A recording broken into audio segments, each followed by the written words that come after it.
77వ గణతంత్రోత్సవం సందర్భంగా అందరికీ శుభాకాంక్షలు.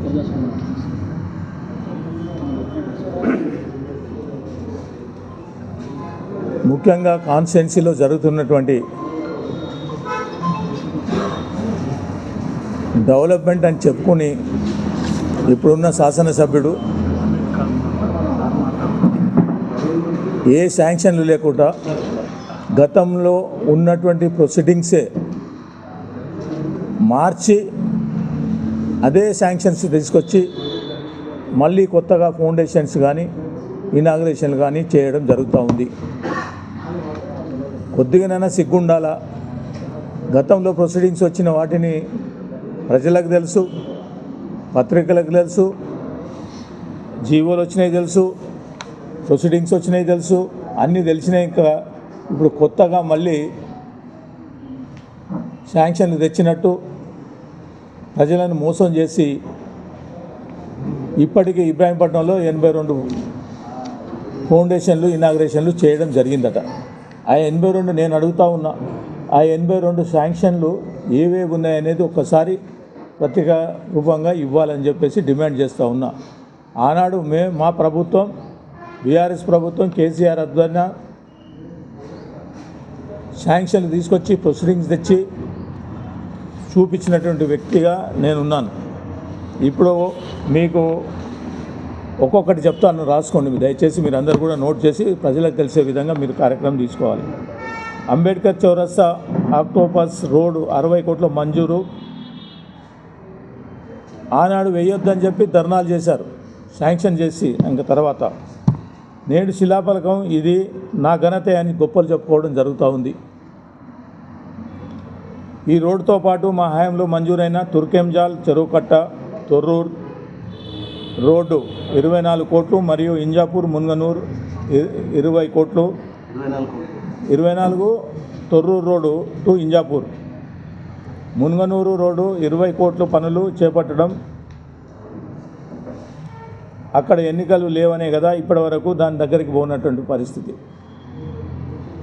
104 కోట్లతో అప్పుడే మంజూరైన యాచారం మీర్ఖాన్పేట రోడ్డును అర్ధాంతంగా వదిలేశారు ఎందుకు? దాన్ని పట్టించుకోవడం లేదు. ఇవాళ వాటి ప్రొసీడింగ్స్ అన్నీ కూడా విత్ యువర్ ప్రూఫ్ మీకు ఇవ్వడం జరుగుతూ ఉంది. ఇవన్నీ కూడా మీరు ఈ కాపీలు నోట్ చేయాలని చెప్పేసి నేను తెలియజేస్తూ ఉన్నా. ఈ అండర్లైన్ చేసినటువంటి అన్ని శాంక్షన్స్ ఆనాడు ఇచ్చినటువంటివే. కానీ వనపర్తిని కానీ, కుర్మిద్దని కానీ, తాడ్పత్రిని కానీ, అయ్యవారిగూడెం కానీ ఈ విలేజ్లన్నింటిని భయభ్రాంతులను చేస్తూ ఉన్నాం.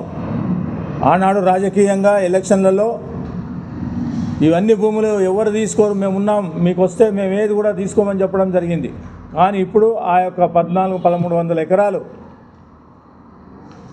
వాళ్ళకి నోటీసులు తయారవుతూ ఉన్నాయి.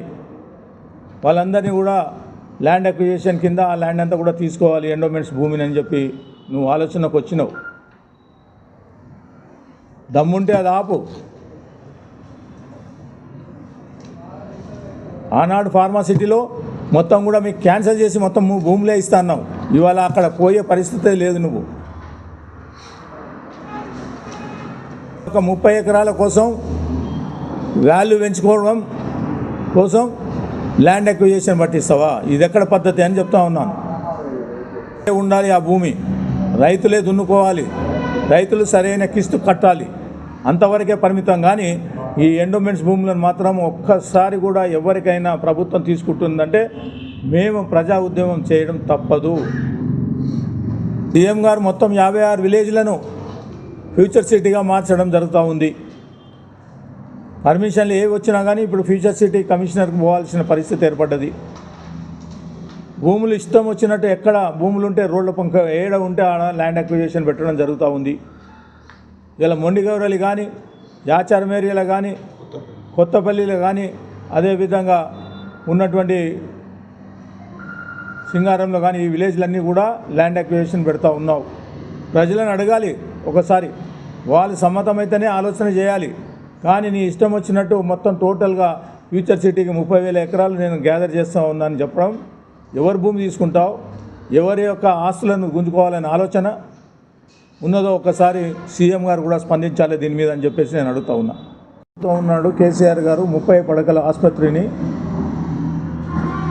100 పడకల ఆసుపత్రిగా మారుస్తూ జీవో నెంబర్ ఆర్టీ నెంబర్ 554 మిత్రమా ఇక్కడ చూసుకోండి, 22/9/23 నాడు 37,50,00,000 రూపాయలతోటి రామోజీ ఫౌండేషన్ ద్వారా 4 కోట్లు మొత్తం 41,50,00,000 రూపాయలను నిధులు హాస్పిటల్కు శాంక్షన్ ఇవ్వడం జరిగింది. అదేవిధంగా ఫౌండేషన్ స్టోన్ కూడా వేయడం జరిగింది. ప్రొసీడింగ్స్ జీవో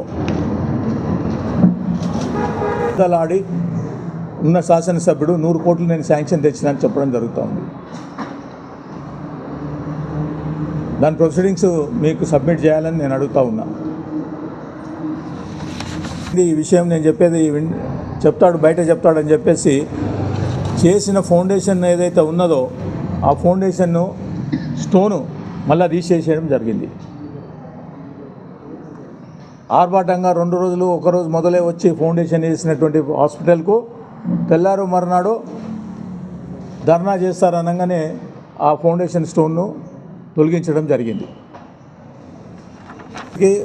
ఇనాగ్రేషన్లు కాకుండా ఫౌండేషన్లకు బండల పిచ్చి స్టోన్స్ వేసుకోవడము చాలా షోక్. అతనికి శాంక్షన్లు లేకున్నా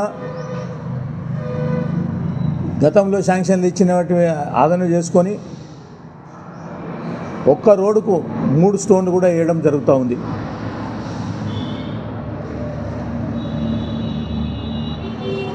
దీని ఖర్చు ఎవడు పెట్టిండో ఎందుకు పెట్టిండో అనేది కూడా తెలియాలి. చెరువు సుందరీకరణ కోసం 18 కోట్ల రూపాయలు శాంక్షన్ ఇవ్వడం జరిగింది.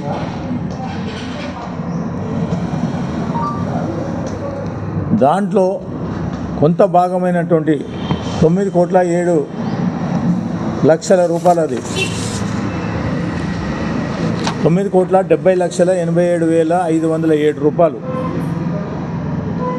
ఎస్టిమేట్ కాంట్రాక్టు మొత్తం టెండర్గా పిలవడం జరిగింది. 50%, అందులో 50% ఇవ్వడం జరిగింది టెండర్స్. దాని ప్రొసీడింగ్స్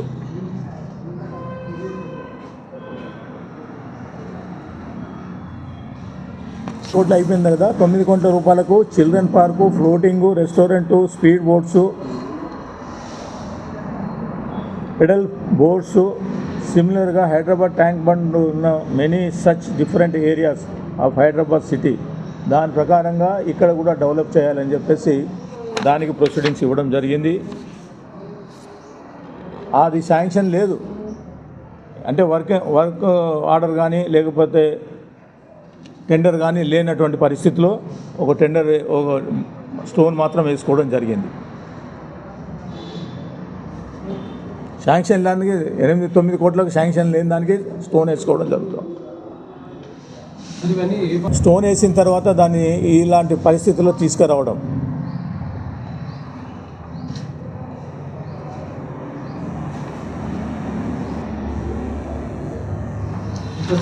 ఆనాడు శాంక్షన్ చేసినటువంటి హెచ్ఎండిఏ ఫండ్స్ ఖానాపూర్లోని సర్వే నెంబర్ 40లో, అదేవిధంగా ఎమ్మెల్యే కార్యాలయం ఎదురుగా స్పోర్ట్స్ కాంప్లెక్స్ కొరకు 2,50,00,000 మంజూరు చేసి శంకుస్థాపన కూడా చేయడం జరిగింది. మరి ఆ పనులు ఎప్పుడు, ఎక్కడ, ఏంటి?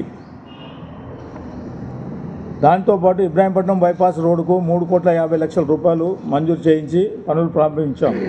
దాని అర్థాంతంగా పనులు ఆపారు. మరి ఆ పనులు ఎప్పుడు మొదలు పెడతారు? నాడు ఇచ్చినటువంటి ప్రొసీడింగ్స్ ఇవన్నీ. షేర్గూడలోని హిందూ కాలేజ్ వద్ద బ్రిడ్జు మేము మంజూరు చేయించి ఒక పక్క రోడ్డు పనులు చేయించాం. ఇప్పుడు మీరు ప్రారంభించి మీ ఘనత అని చెప్పుకుంటున్నారు. మరియు ఆ పక్క 2 ఎప్పుడు చేస్తారు? 2 శాంక్షన్ అయినాయి కానీ ఒక్కటే బ్రిడ్జ్ ఒకవేళ చేసి ఇప్పుడు దాన్ని ఫౌండేషన్ వేసుకొని దాన్ని పెండింగ్లో పెట్టడం జరిగింది 2 ఏళ్ల నుంచి. వేరే ఫండ్స్ కానీ ఇబ్రాహీంపట్నంలో ఎన్నో శాంక్షన్స్ ఇవ్వడం జరిగింది. ఫ్యూచర్ సిటీని చూపిస్తూ ఉన్నాం. అది సరైన పద్ధతి కాదు. ప్రజలు గోసపుచ్చుకోవాల్సినటువంటి పరిస్థితి ఏర్పడుతుంది.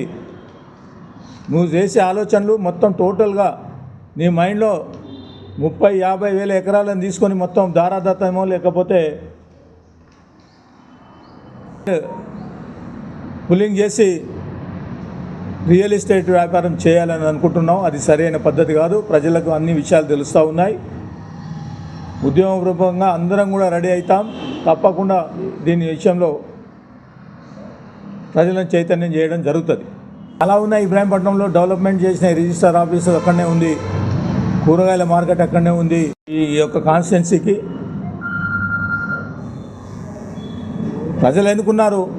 5 ఏళ్ళు ఖచ్చితంగా ప్రజలకు సేవ చేసే భాగ్యం కలిగింది కాబట్టి చెయ్యి. కానీ ఈ అడ్డమైన ఆలోచనలతోటి డిస్టర్బ్ చేసి మొత్తం భయభ్రాంతులను చేసి ప్రజలనే కాకుండా చిన్న చిన్న కాంట్రాక్టర్లను, చిన్న చిన్న రియల్ ఎస్టేట్ చేసే వాళ్ళను, షాప్లను, రిసార్ట్లను, ఇటుక బట్టీలను, కాలేజ్ వాళ్ళను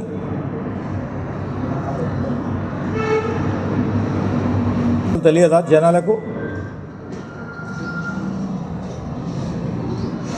విషయాలు ఎప్పుడు మాట్లాడదలుచుకోలే. కానీ ప్రజలకు తెలియాలి వాస్తవాలుగా. నువ్వు ఎంత దూరం ఉరికితే అంత మైదానం ఉన్నదని చెప్పి వెళ్తున్నావు. అది సరైన ఆటంకం కలుగుతుంది. తప్పకుండా జనాలు నీ మీద ధ్వజమెచ్చే రోజులు కూడా వస్తాయి.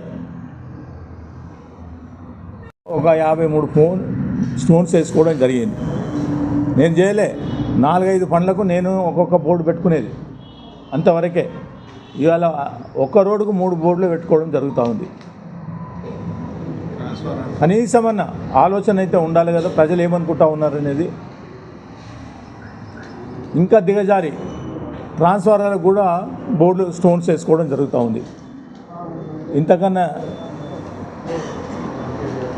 ఆలోచన ఏ పద్ధతిలో ఉంటుందో ఒకసారి ఆయన సంగతి. ఇవాళ నేను అడుగుతున్నా, ఇవన్నీ కూడా 200 కోట్లు తెచ్చినాను, 200 కోట్లు తెచ్చినాను. నేను 300 కోట్ల ప్రొసీడింగ్స్ చూపిస్తున్నాను. 300 కోట్ల ప్రొసీడింగ్స్ చూపిస్తూ ఉన్నాను. ఇవాళ ఆనాడు చేసినటువంటి ఈ ప్రొసీడింగ్స్నే నువ్వు ఇవాళ 200 కోట్లు అని చెప్పుకుంటూ ఉన్నావు. అసలు ఇవన్నీ కూడా ప్రొసీడింగ్స్ ఎప్పుడన్నా ఆలోచన చేసి చూసుకున్నావా? ఎప్పుడన్నా ఆఫీసర్లను పిలిచి మాట్లాడినావా? రివ్యూ మీటింగ్ అయినా తీసుకున్నావా? ఇవి ఏమవుతున్నాయి, ఎక్కడ పోయినాయి, ఏమున్నది అనేది. ఇవాళ అవే 2 ఏళ్ల తర్వాత కొత్తగా అని చెప్పేసి నువ్వు ప్రొసీడింగ్స్ తీసుకోలేదు. అదే శాంక్షన్స్ ఇచ్చి ఇవాళ జనాలను మోసం చేయడం జరుగుతూ ఉంది. అది ఎంతవరకు కరెక్ట్? ఆపు కాన్స్టిట్యున్సీలో ఇలాంటి బోర్డులు కానీ అవన్నీ వేస్తే, శాంక్షన్ ఉన్నాయి వేస్తే మాత్రం అవి కింద పగలగొడతామని చెప్పేసి కూడా చెప్తా ఉన్నాను. ఆల్రెడీ శాంక్షన్ ఉన్నాయి. నీ టైంలో కాదు, ఆ టైంలో ఉన్నటువంటి శాంక్షన్స్ అన్నిటికి కూడా నువ్వు బోర్డులు వేస్తూ ఉన్నావు. అది చెక్ చేసి ఖచ్చితంగా ఎక్కడైతే నువ్వు ఆ స్టోన్లు వేస్తున్నావో, వేసిన దగ్గరనే వేస్తున్నావో అవి మాత్రం తప్పకుండా డిస్మెంటల్ చేయడం జరుగుతుంది. ప్రజాప్రతినిధులను బెదిరిస్తావు, కింది స్థాయి ఎంప్లాయీస్ని బెదిరిస్తావు, కమిషనర్ని బెదిరిస్తావు, పోలీస్ డిపార్ట్మెంట్ని బెదిరిస్తావు. ఈ అహంకారం ఎందుకు నీకు?